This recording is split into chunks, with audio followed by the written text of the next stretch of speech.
अस्सलाम वालेकुम जी, क्या हाल चाल है आप सबके। उम्मीद करती हूँ सब ठीक ठाक होंगे।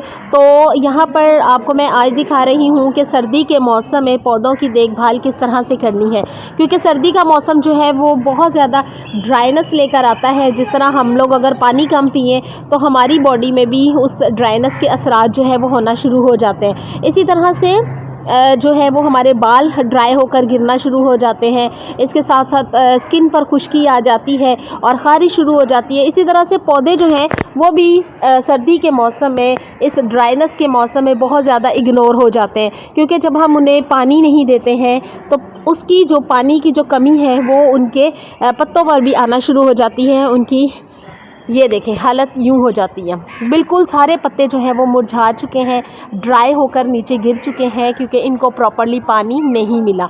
और इसके साथ साथ अगर हम इनके पत्तों की देखभाल ना करें, उनको प्रॉपर्ली पानी ना दें, तो इस तरह से पत्ते जो हैं वो मुरझा जाते हैं। ये देखें, यहाँ आप देख रहे हैं कि किस कदर पत्ते जो हैं मुरझा चुके हैं, उनमें फ्रेशनेस नहीं है, उनमें जो एक ताज़गी होती है, एक खूबसूरती होती है, ग्रीनरी जो होती है वो नहीं है। तो इस तरह ये देखें जनाब, ये पत्ते किस तरह से मुरझाए हुए हैं। तो इनको सर्दियों में लुक आफ्टर करने का एक बेहतरीन तरीका ये है कि शावर की मदद से इनके पत्तों के ऊपर पानी दिया जाए, ताकि ये फ्रेश रहें। और गमलों में पानी ज़्यादा ना डाला जाए, क्योंकि गमलों में अगर हम पानी ज़्यादा डालते हैं तो वो कुछ देर बाद, कुछ देर नहीं बल्कि कुछ दिनों तक गीला रहता है, ड्राई नहीं होता जल्दी।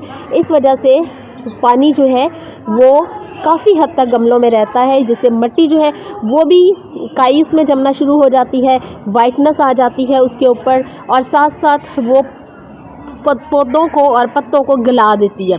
इसलिए पानी ज़्यादा देने की ज़रूरत नहीं है। जिस तरह हम गर्मी के मौसम में सुबह शाम पौधों को पानी देते हैं, इस तरह से सर्दी में पौधों को इतना ज़्यादा पानी देने की ज़रूरत नहीं होती है, बल्कि उनके शावर की मदद से उनके पत्तों पर पानी छिड़का जाए, तो जिससे वो फ्रेश रहे, और उसके साथ साथ जो है वो गोडी भी की जाए। यहाँ ये देखें हमारे पौधे जो हैं वो किस कदर इग्नोर हुए हैं, उनको गोडी नहीं किया गया, उनके एक्स्ट्रा पत्ते जो हैं उनको नहीं उठाया गया। ये देखें गमलों के अंदर ही उनके एक्स्ट्रा पत्ते जो हैं वो गिरे पड़े हैं। अगर हम उनको उठा के उनको बिल्कुल चूरा सा बना के उसको मसल के उसी मिट्टी में डाल दिया जाए, तो उससे पौधे जो हैं वो, उनको एक कुदरती खाद भी मिलती है, और उनके जो ड्राइनेस है वो भी ख़त्म होकर उस पानी और खाद के ज़रिए फूलों और पत्तों पर बेहतरीन असरार डालती है। ये देखें यहाँ पर इसके पत्ते जो हैं वो किस तरह ड्राई हो रहे हैं और ज़र्द हो चुके हैं, क्योंकि ये पतझड़ का मौसम भी स्टार्ट हो गया है। तो ये पत्ते कुछ दिनों बाद ड्राई होकर नीचे गिर जाएंगे। अगर हम इन पत्तों को उतार दें, उखेड़ दें, तो ये दूसरे पत्तों को भी सही रखेंगे, ख़राब नहीं करेंगे। ये देखें यहाँ पर मैं ये पत्ते जो हैं ख़राब हुए हुए इनको उतार देती हूँ, और फिर उनको बारीक बारीक करके मिट्टी में ही दबा देती हूँ, ताकि जो हमारे पौधे हैं वो फ्रेश रहें। इसके साथ साथ गोडी करना बहुत ज़रूरी होता है।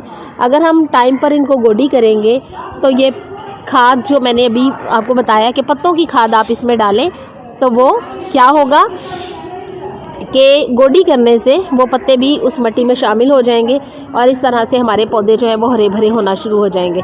तो इस तरह से सर्दी के मौसम में पौधों को इग्नोर मत होने दें, उनको उसी तरह तवज्जो दें जिस तरह कि आप गर्मी के मौसम में देते हैं। हालांकि बहुत मुश्किल काम होता है बिस्तर से उठकर और फिर उसको पौधों को लुक आफ्टर करना, ये एक एक्स्ट्रा काम होता है जो कि हमारे से गर्मी के मौसम में तो हो जाता है, लेकिन सर्दी के मौसम में होना पॉसिबल नहीं होता। तो प्लीज़ आप अपने पौधों को इग्नोर मत करें, उन्हें उसी तरह से तवज्जो दें जिस तरह कि आप उन्हें तवज्जो पहले देते हैं। ठीक है, ये न्याज़बो का पौधा है, किस कदर खूबसूरत है, लेकिन ये भी सर्दी की नज़र हो चुका है, मुरझा चुका है।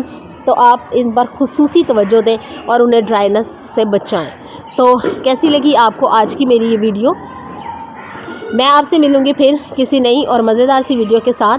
तब तक के लिए अल्लाह हाफ़िज़।